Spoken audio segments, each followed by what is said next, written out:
Okay, good to go. Nice. I'm just a little bit late. Usually I kick off right at 4:20 p.m., but I always say or as close as possible. Uh Finishing up brewing a pot of coffee and getting ready to throw down my Facebook daily live video blog.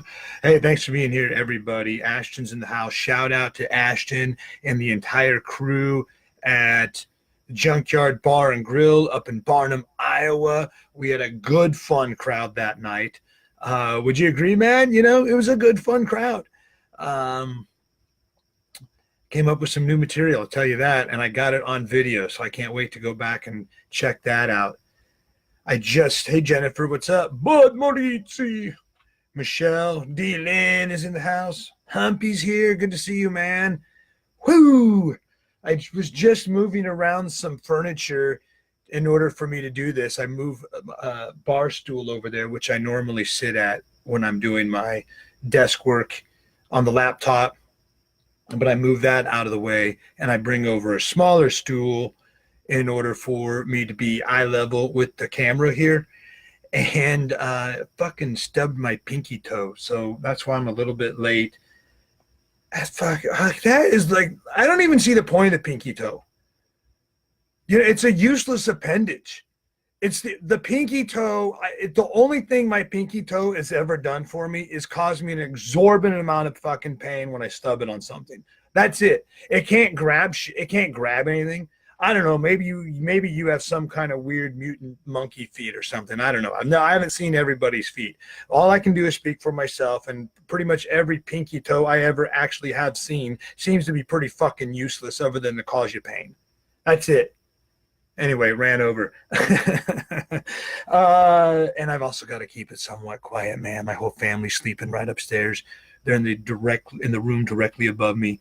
So this might have to be a little chill 420 report video blog. It's the Monday mixer, new theme for me. I'm going to mix it up, man. I figured out how to put my phone into this so I can take your calls live. 515-604-9625 is the number, and then there's a code you got to put in, which is 22991.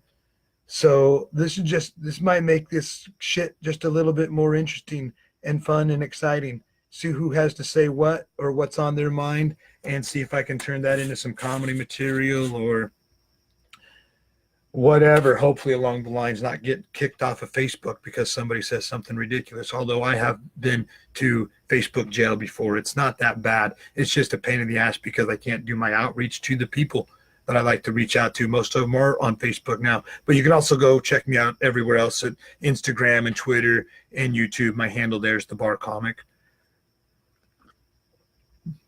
And my CD is at barcomic.com. You can get a free copy of that. Let me see if anybody's dialed in yet. Nope, not yet. Or maybe you have, but you hung up. I got to keep you on mute. Otherwise, it puts out some obnoxious feedback. So once you get connected through and you put in the passcode, then I can just bring you live right here to talk to me. Or maybe you just want to be a lurker. Maybe you just like the voyeuristic vibe of it.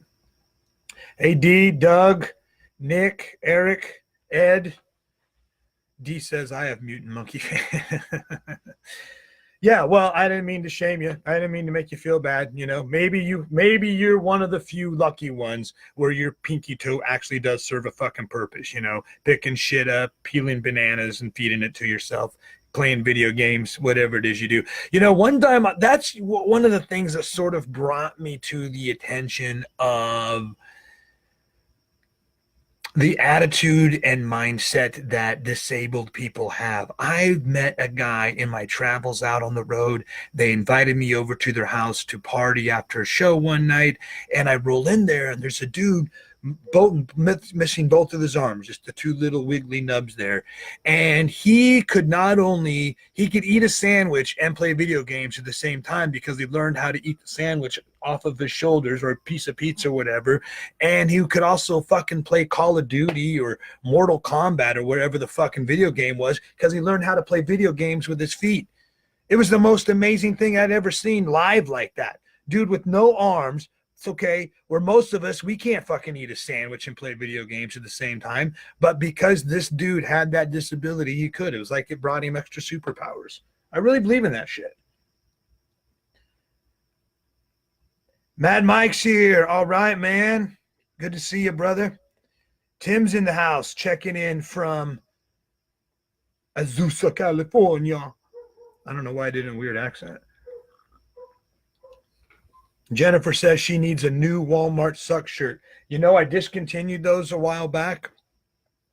I just felt like it was getting old, but that just goes to show it might be old for me, but it's not necessarily old for the people. And you might need your shirt renewed, just like Jennifer says. So if you think I should bring back the Walmart Sucks t-shirt to sell at my shows, or maybe even just make available online, I'll have to talk to my t-shirt guy about that.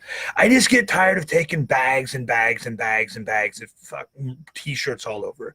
I've had lots of t-shirts throughout the years. I had the Walmart Sucks one. That was probably my most popular one. The second most popular one is the Iowa shirt that I sell now. It says, "I'm out of weed again."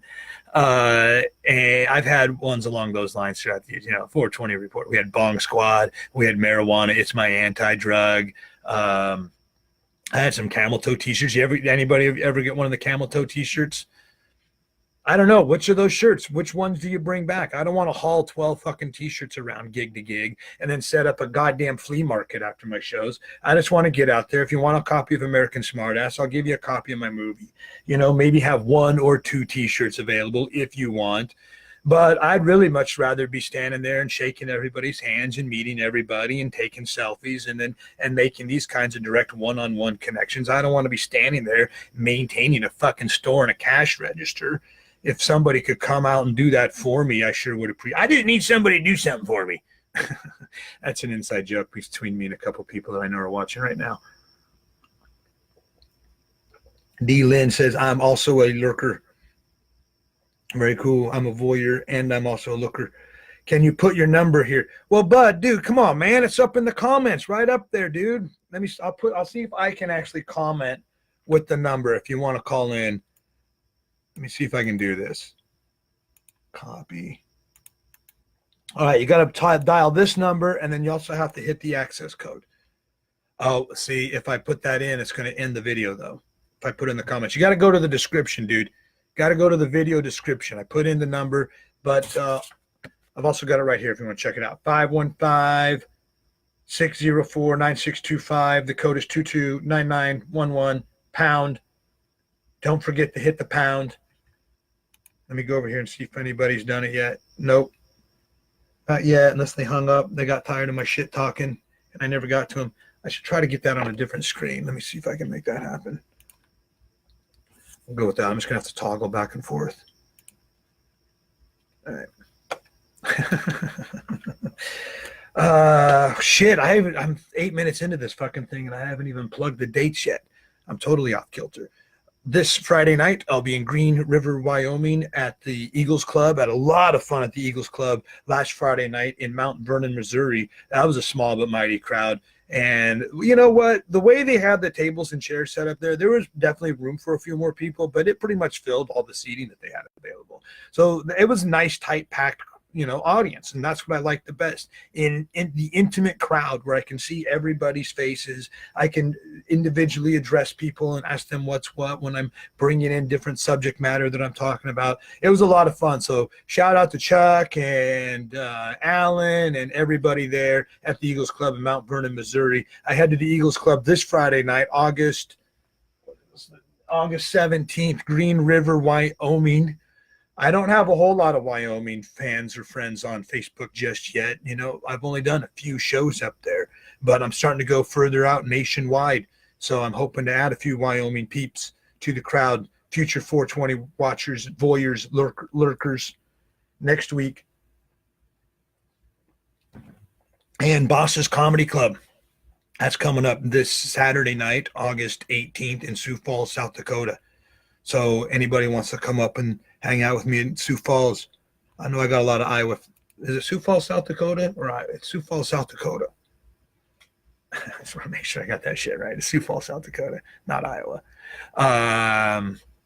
Speaking of pain, speaking of Iowa, I was out at the Iowa State Fair yesterday. I totally dressed wrong. I've got sunburn. I've got crotch rot from chafing. It was in the high 90s. And now I know why cowboys dress the way they dress. When I go do the Comedy Wild West show, that's what I was out there with yesterday, walking around with the Dan, the Farmer Man show. Shout out to Shenanigans and Humpy and Mad Mike and everybody. If you guys are still watching, that was a lot of fun, man. I did that show a couple times back in the day when I first started out at Adventureland doing the Wild West show there, you know. Um, but it was really cool to see the way it's been updated and innovated in the last 20 years. So I was out there walking around, checking that show out and hanging out with my friends, Ed Landwehr and Ron Cameron, having some drinks afterwards. That was that was a really good time. That was a really good time. But I just wore normal civilian street clothes. And I realized that when I'm actually involved in the show and I'm wearing like the full gunfighter cowboy getup with the sleeves, the gauntlets on your sleeves, that way keeps out of the way when you're going for your gun. I got on the hat, the bandanas, even the leather chaps and the boots and the spurs, all that stuff. It's like 16 fucking extra pounds of clothes. But I'm way more comfortable in that stuff walking around in 90-degree weather than I am in regular civilian clothes. And I'm like, well, no shit. This is why cowboys dress the way they dress. They're riding on a fucking horse, miles and miles and miles and miles, days and days and days, weeks at a time through treacherous country. It's hot ass weather. It's a blazing sun in the desert. No wonder they wore all that shit. It was protective. It was protective gear. I don't think about that so much. I mean, it seems obvious now, but I don't think about that so much when I'm actually doing the Comedy Wild West show. And I put all that stuff just to be the character in the costume. All right, 608-774. I'm going to take you off mute. Is this Bud? Bud, are you there? Something tells me this is Bud, the BudMan. What's going on? How are you, bro? Have you been working on your stand-up? Yeah, I've been working on it. I try to do a little bit each day, write some stuff down. But I haven't did any shows. No, okay, so you've just been doing, and I know you do a lot of Facebook Lives, man. I like all the characters that you put out there, like Corona Man, and what other characters are you doing? Jacques Cousteau, Alejandro. I'm Jacques Cousteau's grandson in the cornfield. Gotcha. All right. Are you doing one later today? No, I don't have no beer. I gotta have some beer. Maybe tomorrow when I get some beer, that helps me. How much beer would make you the funniest? No, just maybe 3 beers and I'm good. Yeah, I always say that, there's the perfect line of the amount of alcohol that I consume in a show that puts me in the exact right dimension and flow and state of mind where the best comedy comes out. Now, you might say that's a crutch, and I kind of believe that when I saw, the movie Spider-Man, and Tony Stark tells Spider-Man, if you're nobody with the suit, then you don't deserve the suit.